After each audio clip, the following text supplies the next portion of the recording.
E aí, pessoal, beleza? Professora Juliana. E nesse vídeo nós vamos fazer um resumão de todo o assunto envolvido em origem do universo, da Terra e dos seres vivos.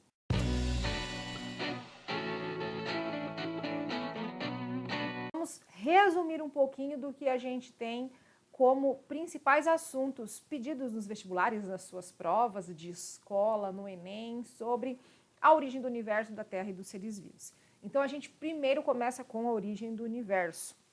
E a teoria científica mais aceita atualmente para que a gente fale sobre a origem do universo é a teoria do Big Bang.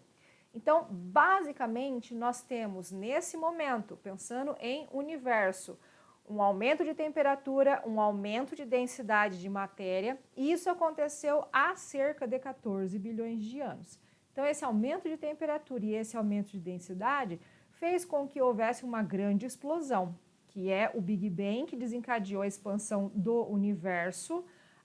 Toda a matéria que estava concentrada em um único ponto começou a se espalhar e deu origem a tudo que nós temos hoje, mas isso não foi de forma instantânea, ok? Essa explosão é o primeiro momento, é o primeiro acontecimento para que tudo isso surja, para que o nosso universo surja.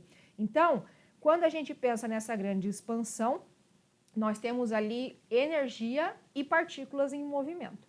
E depois de muitos bilhões de anos, nós temos a formação do planeta Terra. Então, bilhões de anos.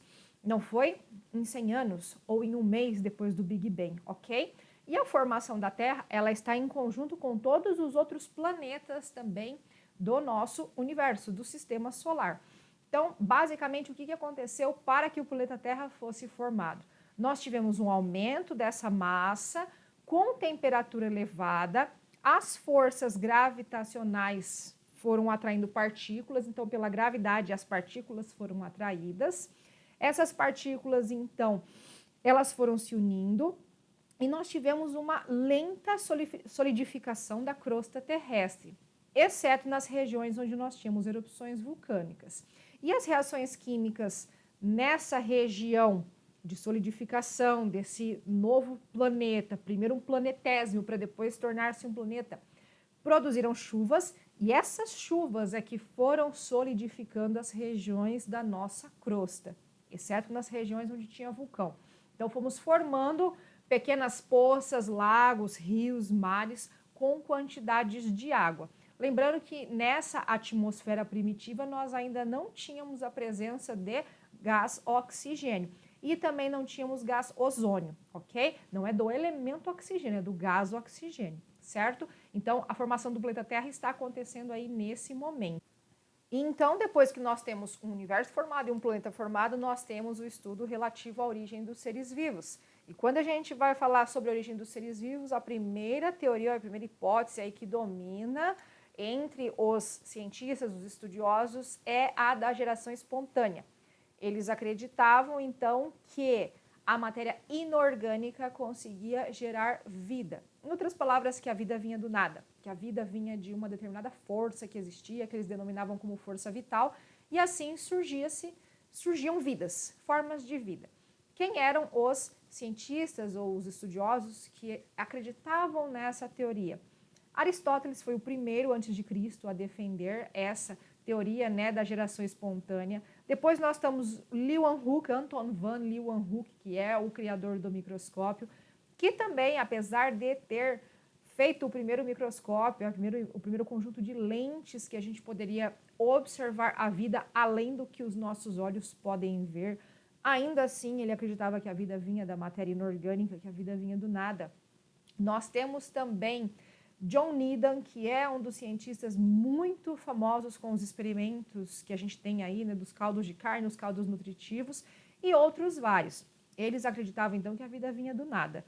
E então nós começamos a ter controvérsias com relação à geração espontânea. E cientistas como Francesco Redi, Lázaro Spallanzani, e então o nosso conhecido Pasteur, Louis Pasteur, ele foi um dos cientistas, foram os três, né, que fizeram experimentos tentando mostrar que a geração espontânea estava errada. E a partir dos experimentos de Pasteur, nós então colocamos uma pedra nesse assunto e consideramos, cientificamente falando, porque na época isso não foi tão bem esclarecido, mas hoje, para a ciência, nós consideramos que a geração espontânea não existe.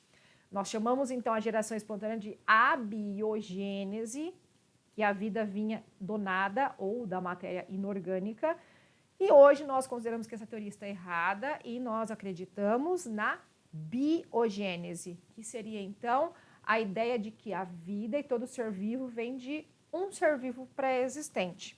E essa é a teoria que nós defendemos que a ciência consegue provar até hoje. Mas, além da gente pensar com relação à origem dos seres vivos, a gente precisa pensar com a origem da vida na Terra, no planeta Terra. Como que esse ser vivo surgiu no planeta Terra e como que ele se alimentava? Então, esse ser vivo ele surgiu no planeta por duas teorias, que são válidas até hoje. Uma delas é a panspermia cósmica e a outra é a evolução química. Então, quando a gente fala de panspermia cósmica, a gente acredita, a ciência acredita que nós temos formas de vida que vieram de fora do nosso planeta, do cosmos, e encontraram condições favoráveis aqui para se desenvolver. Lembrando, essas formas de vida não são dinossauros voadores, marcianos e tudo mais. Não, são esporos, são micro-organismos. Em grande sua maioria, nós pensamos em esporos bacterianos. E esses organismos vieram através de cometas, asteroides e acabaram de alguma forma parando aqui na atmosfera do nosso planeta e conseguiram se desenvolver. A moderna panspermia, defendida por muitos cientistas, ela acredita nessa teoria, porém, uma das coisas que nós ainda tentamos descobrir, estudar e pesquisar é se essa vida veio de fora do planeta, onde ela estava. Mas mesmo assim, nós consideramos essa teoria como ok.